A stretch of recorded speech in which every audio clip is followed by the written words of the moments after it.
Chemistry में आप सभी का सबसे वीक पॉइंट जो होता है वो रिएक्शन होता है। और यहाँ पर आप सबके सामने हम लेकर आ गए हैं UP board exam 2024 class 12th chemistry का इम्पॉर्टेंट रिएक्शन।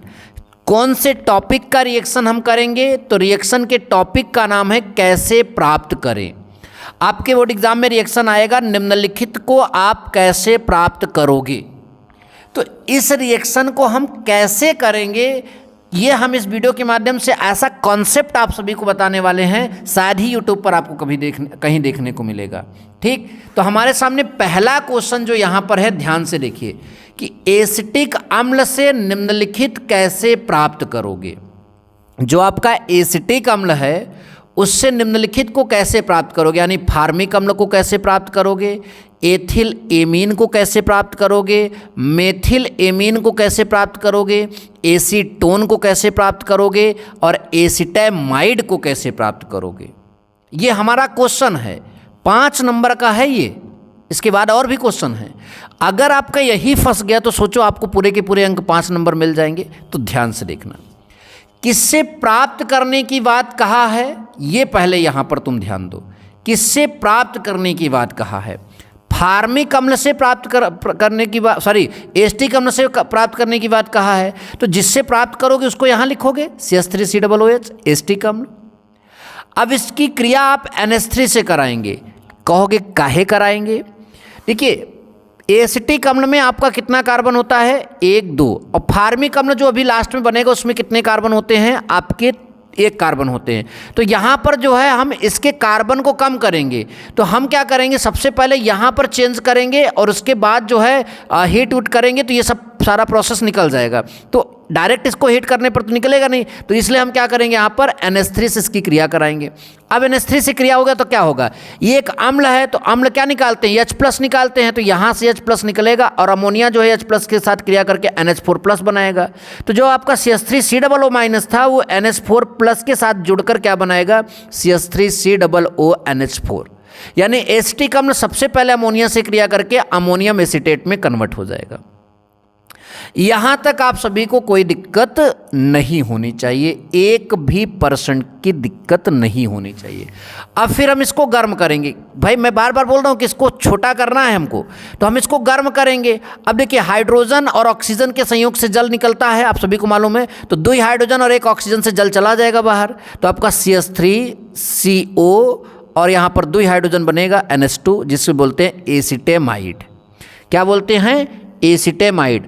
और अगर आप ध्यान से देखिए तो एक रिएक्शन डन भी हो गया। एसिटिक अम्ल से आप निम्नलिखित कैसे प्राप्त करोगे एसिटामाइड। तो मेरा 5वां रिएक्शन पहले यहाँ पर डन हो चुका कि एसिटिक अम्ल से हम पहले उसको NH3 से क्रिया कराएंगे, ये इसको बनाएंगे, फिर गर्म करेंगे तो एसिटामाइड बन जाएगा। अब इसकी क्रिया Br2KOH के साथ कराएंगे। किसके साथ कराएंगे? Br2KOH के साथ कराएंगे।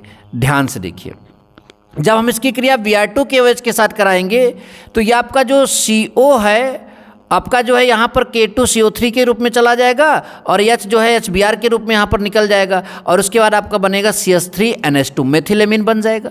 समझ में आया?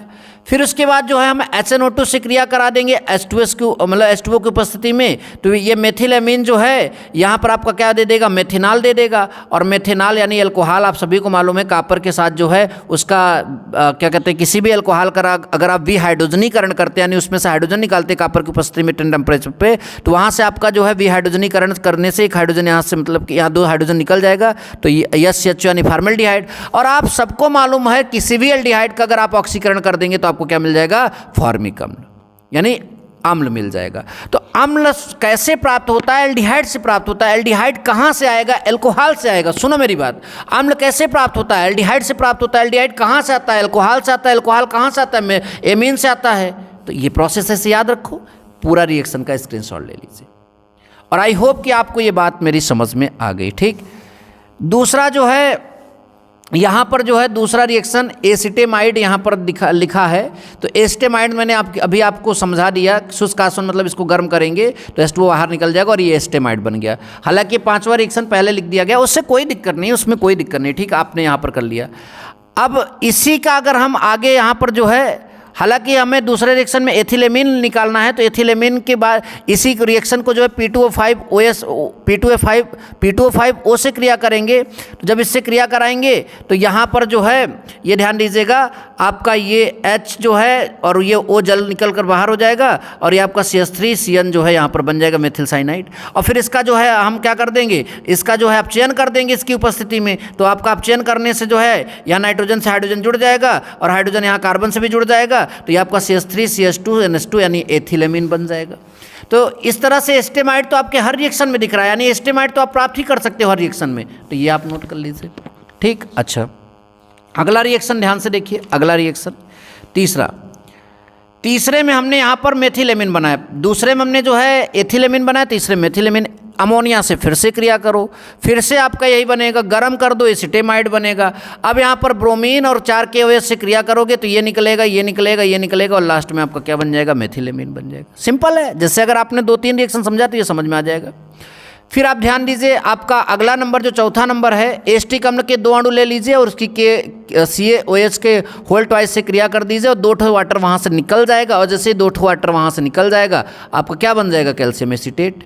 और कैल्शियम एसीटेट का शुष्क आसवन करोगे तो CaCO3 यहाँ से आपका निकल जाएगा और CH3CO, आपका जो है कंपाउंड के रूप में एसीटोन बन जाएगा। तो एसीटोन इस तरह से बनाते हैं। और एस्टेमाइड तो आपको बार बार मैंने बताया, अमोनिया क्रिया करो, गर्म करो, ये आपका बन जाएगा। तो एस्टेमाइड आपका बार है। तो पहले आप इतना आप नोट कर लीजिए और ऐसे और वीडियोस के लिए चैनल को सब्सक्राइब कर लीजिए। मिलेंगे नेक्स्ट वीडियो में। Thank you so much. जय हिंद, वंदे मातरम।